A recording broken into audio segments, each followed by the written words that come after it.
Evolution. The one absolute truth is the law of constant change. And change means what? Come on, brother. Say it. Growing. Growth as it relates to the human being. The manifestation. All right? Okay, just one thing that came up that's very interesting, you know. Oh, life is so wonderful, Dan. You know. I truly am a little warrior, and it's been very interesting how I've had to learn how to modulate that through the feminine energies. Yeah. You know, but that doesn't mean that I cannot, that I have to forfeit why I'm here as a warrior, and I still have to be always on task. And one of the things that is very important and paramount now is that we understand that when we come together in groups, that we come together under agreement. That's actually what etiquette is and culture, okay? It has been made known that there's only taping to be done by the individuals who our hosts and hostesses have hired to tape us. And we find that there are individuals here who are going to disrespect our host and hostess and have been persistent in wanting to personally tape us. That they cannot do. Okay. Yes. No, you should read it for them so they can have it. Again, this is from the manual that you will be getting. I think you should do this one. Everything has purpose. You just read it. Okay. I'm going to read what you will be getting before the workshop is over. From the manual on this relationship before Sexship workshop. There is nothing in the universe that can be created without purpose. Based upon purpose, one's frequency of light and awareness is bestowed upon the individual or object so that it innately fulfills its purpose with minimal resistance and maximum reward and enjoyment. When any form of matter chooses not to actualize its reason for being, the resistance one incurs is directly proportional to the resistance produced by the unwillingness to be and do as one's molecules are aware that they should. In other words, the amount of resistance incurred is equivalent to the amount of reverse vibrational activity based upon one's resistance to doing and being as one has been created. The frequency known as joy and the frequency known as harmony and contentment are repelled from any object that is using itself in a way that is not in alignment with how it was created to function. Now, did you understand that? That as long as you're not on purpose, joy, peace, and harmony, which is a frequency of energy, cannot be released within your being. So that's heavy. That's only allowed to be released once you have hit the frequency of your purpose. Okay, that's very important to understand. Yeah. Can you raise those three energies back up again, because I failed the job?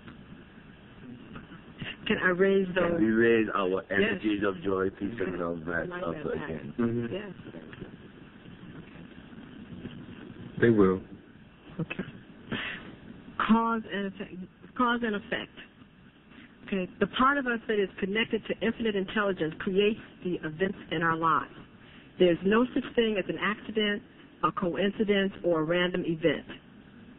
Nothing that happens is the fault of anyone outside of ourselves. Now, I want you to mark that down because we're going to have to deal with that later. But this is very important for you to get it. Okay? What you have is what you wanted. Okay, and that deals with a lot of issues, but we're going to have to look at this. I know that to many of us, this appears to be very heavy and a rigid law because our society has allowed so many of us to take a victim's perception in relationship to the experiences that many of us have created. However, mastery of an experience only comes through willingness to see that it is through our own electromagnetic energies that we have magnetized an experience to us, which will allow us to experience our own divinity. Now, you have to understand that whatever these experiences are, they also are experiences to allow us to actualize more of our divine state. The universe is a mutual support system and does not allow an individual to magnetize an experience that the person lacks the capacity to master. Therefore, if we are in the experience, then the tools necessary and the awareness necessary to master it are innately already present. We must be aware that whatever our circumstances, we are equal to the challenge. We need to be aware that we are not facing the challenge alone. We are all in this together at the deepest levels of awareness. We are all connected, and we are all here to support one another. Comfort in our bodies. Period. Okay. Now, let me just give some additional information on that.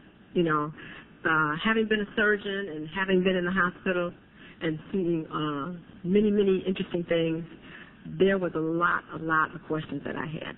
That's one of the reasons why I left my traditional practice, because I had way too many questions and too few answers. You know, and I also exposed myself to a lot of experiences by working also in the emergency room as a general surgeon 3 nights a week. So I was getting a lot of things off the EMS trucks and things. It was astounding. You know, I was like, wow, this is like incredible. And see, what happens is that everything you experience is written within your being. See, there's no such thing as having an experience and you don't remember. Okay, you can cancel that out of the conscious mind, but, you know, the cameras on the body are already going. And if you have somewhat of an intense or an awareness of your other bodies, you actually recall all these experiences. So as I even talk about them, I'm seeing all kinds of things just coming to my mind. And I had to ask myself why. A very good example is, and that really forced me to really stretch and to grow, to look beyond what was physical, was many of the experiences that I saw that by no way just looking at them on a physical dimension, on this dimension, could be explained. I had a gentleman that came in, really handsome man. I think he must have been about maybe 30 years old, and he was on his Harley Davidson, he and his wife. And something happened, and he was sideswiped by a car, and it tore the back of his heel off. So when they picked him up off the bike and brought him into the hospital, you know, you could just lift up his whole heel. You know, so like, that's real interesting, you know. So, of course, it was bleeding very bad because their tendons torn or whatever, but it had dirt and gravel and grit in it because, you know, it was an accident that happened on the street.